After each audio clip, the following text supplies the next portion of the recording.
Alors Luanda, ce n'est pas que son centre-ville et sa baie qui est magnifique et réputée.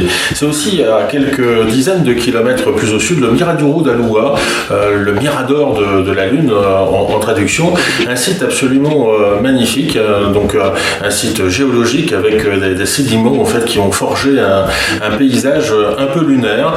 Ça ressemble aussi beaucoup à ce que l'on trouve à Madagascar avec l'Insingi ou encore en partie à la Cappadoce. Je vous laisse découvrir cette magnifique géologie en vidéo. Ce site naturel, situé à une quarantaine de kilomètres au sud de la capitale, doit son nom au paysage insolite qu'il dévoile, semblable au relief d'un décor lunaire. Depuis le promontoire, le regard se perd sous une succession de falaises érodées, striées de teintes ocre, rouges et blanches.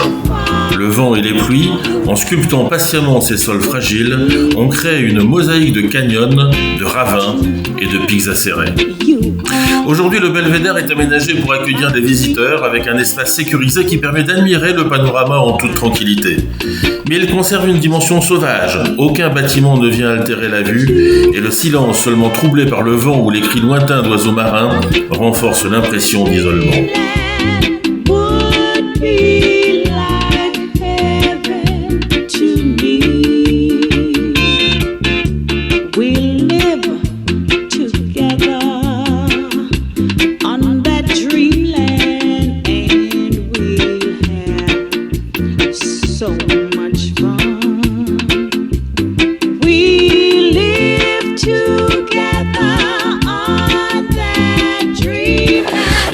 Quand vous êtes au Miradoro d'Aloua, à quelques dizaines de kilomètres également, en revenant sur Luanda, d'aller faire un tour sur l'Ila de Musolo, un endroit qui est magnifique avec des plages absolument désertes. Vous trouverez aussi des flamants roses, des crabes, voilà, tout ça en vidéo également.